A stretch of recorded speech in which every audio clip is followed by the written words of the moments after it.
ETF index mutual funds నేర్చుకుని stock మార్కెట్లో రాణించాలనుకుంటున్నారా? వెంటనే ఈ నెంబర్కి కాల్ చేయండి. నమస్తే, welcome back to Suman TV. Present మనతో పాటు ఉన్నారు ఎనలిస్ట్ మందర్ కృష్ణారెడ్డి గారు. నమస్తే సార్. నమస్తే అమ్మ. సార్, ఏప్రిల్ 1 నుంచి పాన్ కార్డులో కొన్ని రూల్స్ మారుతున్నాయి అంటున్నారు. మరి దేనికైనా పాన్ కార్డ్ అడుగుతున్నారు. ఈ మధ్య కాలంలో చూసుకుంటే ప్రతి దానికి కూడా పాన్ కార్డ్ అంటూ ఉంటారు కదా. సో ఈ వినియోగం ఎక్కువైపోతుంది కాబట్టి దీని యూసేజ్ తగ్గించాలని చెప్పేసి కొన్ని రూల్స్ వస్తున్నాయి అంటున్నారు సార్. ఒకసారి వాటి గురించి. ఇప్పుడు దాకా పాన్ కార్డ్ ఏంటంటే ఆర్థిక లావాదేవీల ప్రతి ఒక్క లావాదేవీలో కంపల్సరీగా పాన్ కార్డు ఉపయోగం అనేది పెట్టారు. అంటే పాన్ కార్డు మనం ఉపయోగిస్తున్నట్టు దాని అర్థం ఏంటి? ప్రభుత్వానికి మనం ఎంత డబ్బు సంపాదిస్తుంది, మనం చెల్లిస్తున్నాము, ఎంత డబ్బు తీసుకుంటాం అనే విషయం తెలిసినట్టుగా చేయడానికి పాన్ కార్డు ఆ నెంబర్ ద్వారా ఇన్ఫర్మేషన్ అంతా పోతుంది, గవర్నమెంట్కి వెళ్తుంది. సో దాన్ని బట్టి వాడు ఎంత ఖర్చు పెడుతున్నాడు, ఎంత సంపాదిస్తున్నాడు, ఎంత అతని దగ్గరికి వస్తుంది, దీన్ని బట్టి ఇన్కమ్ ట్యాక్స్ పే చేస్తున్నాడు లేదా అనేది చెక్ చేసుకోవడానికి దాన్ని ఒక భాగంగా గుర్తించడం జరిగింది. అయితే ప్రతి చోట దీన్ని ఇలా తీసుకెళ్లి చూపించాల్సిన పరిస్థితి ఏర్పడినప్పుడు కొద్దిగా సాధారణ పౌరులు కొద్దిగా ఇబ్బంది పడుతున్నారని చెప్పి వీటిలో కొన్ని మార్పులు తీసుకురావాలని ప్రభుత్వం నిర్ణయించింది. దీని ప్రకారంగా ఏంటంటే బ్యాంకుల్లో 50,000 మించి ఎవరైనా 50,000 కట్టాలన్నా అంతకు మించి కట్టాలన్నా కంపల్సరీగా పాన్ కార్డు ఉండాల్సింది. 50,000 లోపలైతే డిక్లరేషన్ ఫామ్ మీద సంతకం పెట్టేసేసి వాడు కట్టేయడానికి అవకాశం ఉండేది. ఏప్రిల్ 1 నుంచి ఈ అవకాశం లేకుండా, ఈ ఆలస్యం లేకుండా సంవత్సరానికి 10 లక్షల కన్నా ఎక్కువ టర్నోవర్ ఏ అకౌంట్లో అయితే ఉంటుందో వాళ్ళు పాన్ కార్డును తప్పనిసరిగా సబ్మిట్ చేయాలనేది కండిషన్ పెడుతున్నారు. ఎందుకంటే వ్యక్తిగతంగానే 12 లక్షల నుంచి 15 లక్షల దాకా ఇప్పుడు దాదాపుగా పర్సనల్గా ఇన్కమ్ ట్యాక్సే పే చేయాల్సిన అవసరం లేని పరిస్థితి దాదాపు క్రియేట్ చేశారు. కాబట్టి 50,000కి, ₹1,00,000 ప్రతిదానికి చూపించాల్సిన అవసరం లేకుండా 10 లక్షల కన్నా మించినటువంటి టర్నోవర్ వాడి అకౌంట్లో ఉన్నట్టయితే అప్పుడు ఖచ్చితంగా పాన్ కార్డు సబ్మిట్ చేయాల్సిన పరిస్థితి. అంటే అప్పుడు పాన్ కార్డ్ డీటెయిల్స్ ఇవ్వాలి తప్ప ప్రతి ట్రాన్సాక్షన్కి ఇవ్వాల్సినట్టు అవసరం లేదు అనేది ఒక డిక్లరేషన్ తీసుకొస్తున్నారు. అలాగే స్థలాలు కొంటే, మనం ఇళ్ళు కొన్నా లేకపోతే పొలాలు కానీ స్థలాలు కానీ కొన్నప్పుడు తప్పనిసరిగా ఇంతకుముందు 10 లక్షల కన్నా మించిన ట్రాన్సాక్షన్ ఉంటే కంపల్సరిగా పాన్ కార్డు పెట్టాల్సిన అవసరం ఉండేది. ఇప్పుడు 20 లక్షల పైన ఉన్నప్పుడు మాత్రమే పాన్ కార్డు పెట్టాలని నిబంధన పెడుతున్నారు. అంటే 20 లక్షల లోపల ఉండేటువంటి ట్రాన్సాక్షన్స్కి పాన్ కార్డు అవసరం లేదనేది డిక్లేర్ చేయడానికి ప్రయత్నం చేస్తున్నారు.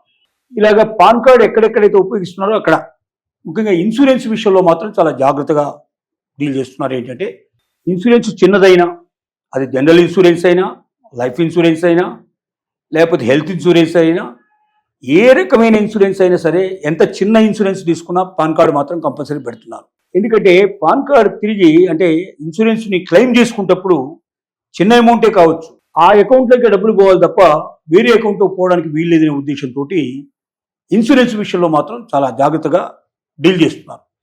అంటే ఇన్సూరెన్స్ వాళ్ళకి ఎగ్జంప్షన్ లేదు.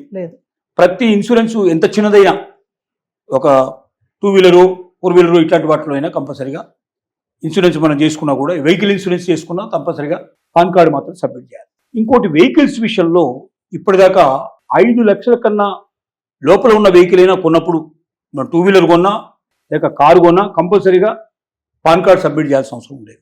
ఇప్పుడు 5 లక్షల లోపల ఉండేటువంటి వెహికల్స్కి ఏదైనా సరే పాన్ కార్డు సబ్మిట్ చేయాల్సిన అవసరం లేదు అంటున్నారు.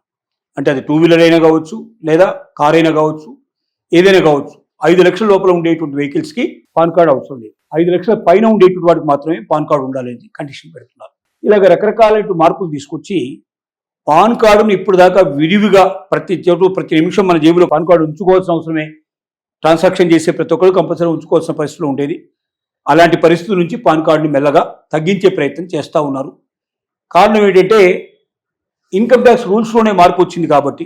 రెండోది, ప్రభుత్వానికి యూపీఐ ఎప్పుడైతే బాగా పెంచుకుంటూ పోతున్నామో, మనం ఎక్కడ పర్చేజ్ చేసినా ఆటోమేటిక్గా మన అకౌంట్ నుంచి డబ్బులు వాళ్ళ అకౌంట్లోకి పోతున్నాయి కాబట్టి ఇదంతా ప్రభుత్వం దగ్గరికి ఇన్ఫర్మేషన్ వచ్చేస్తుంది. ఇక భవిష్యత్తులో ఎక్కడైతే మినిమం బ్యాలెన్స్ కన్నా ఎక్కువగా అతని అకౌంట్ నుంచి డబ్బులు పోయినట్టయితే ఆటోమేటిక్గా వాడికి ఇన్కమ్ ట్యాక్స్ నోటీస్ వచ్చేస్తుంది. అలాగే ఏ షాప్ కానీ లేకపోతే ఏదైనా సంస్థ కానీ ఎంత డబ్బు తీసుకుంటుంది వాళ్ళకు కూడా నోటీస్ వెళ్ళిపోయే అవకాశం ఉంది. అంటే యూపీఐ ట్రాన్సాక్షన్ పెరుగుతున్న కొద్దీ ఈ వ్యక్తిగతంగా ఒక్కొక్కరి మీద నిఘా ఉంచాల్సిన అవసరం లేకుండా కూరగాయల షాప్లో కూడా ఇవాళ యూపీఐ ఉండే అవకాశం ఉంది. ప్రతి చోటకు మనం ఎక్కడికి వెళ్ళినా కనబడుతుంది. కాబట్టి మెల్లమెల్లగా ప్రజల్ని మెల్లగా అటువైపు ఎక్కువగా అట్రాక్ట్ చేసి అక్కడి నుంచి ఇన్కమ్ ట్యాక్స్ తీసుకునే ప్రయత్నం మొదలుపెట్టినట్టయితే అందరూ బయటపడతారు, అందరూ దొరికిపోతారు. ప్రజలకు కూడా కొద్దిగా రిలాక్స్ ఇచ్చినట్టుగా ఉంటే అమ్మయ్య అని సంతోషపడతారు. కానీ ఇక్కడ రిలాక్స్ ఇచ్చినట్టే ఇచ్చి ఎక్కడ పట్టుకోవాలి అక్కడ పట్టుకోవడానికి ప్రభుత్వం ఒక ప్రయత్నం మొదలుపెట్టిందని చెప్పుకోవచ్చు. అంటే ఎందుకు సార్ యూసేజ్ తగ్గించాలని ఎందుకు అనుకుంటున్నారు పాన్ కార్డ్ యూసేజ్? అదే కదా, పాన్ కార్డు ఇంతకుముందు ఎందుకు ఎక్కువగా ఉపయోగించాల్సిన పరిస్థితి ఏర్పడేదంటే ప్రజల్ని పట్టుకోవడానికి. ఏం కొంటున్నాడు, వెహికల్స్ కొంటున్నాడా, లేకపోతే బ్యాంకులో ట్రాన్సాక్షన్ చేస్తున్నాడా, లేకపోతే ఏదైనా భూములు కొంటున్నాడా, ప్రతి చోట దీన్ని ఉపయోగేటట్టుగా చేసేవాడు. పట్టుకోవడానికి వీలుగా, అంటే అతని ఈ పాన్ కార్డ్ నెంబర్ ఇస్తాడు కాబట్టి ఆటోమేటిక్గా దొరికిపోతాడు. సో ఇంత ట్రాన్సాక్షన్ చేసి కాబట్టి ఇన్కమ్ ట్యాక్స్ నువ్వు కట్టట్లేదు కాబట్టి కట్టమని చెప్పి అతనికి నోటీసులు పంపించే ఏర్పాటు చేసేవాడు. ఇప్పుడు ఇది కాకుండా కూడా దొరకడానికి అవకాశాలు చాలా ఎక్కువగా దొరికాయి కాబట్టి ఈ ఒక్క పద్ధతిలోనే కాకుండా వేరే పద్ధతిలో పట్టుకునే ఛాన్సెస్ ఎక్కువగా దొరికినప్పుడు దీని మీద ఎక్కువగా స్ట్రెస్ చేయకుండా ప్రజలకు కూడా కాస్త వెసులుబాటు ఇచ్చినట్టు చేస్తే ప్రజలు సంతోషపడతారు. మనకు ఎలాగో దొరకాల్సిన వాడు దొరుకుతున్నాడు కదా అనేటువంటి ఒక నమ్మకంతో ముందుకెడుతున్నాను ప్రభుత్వం.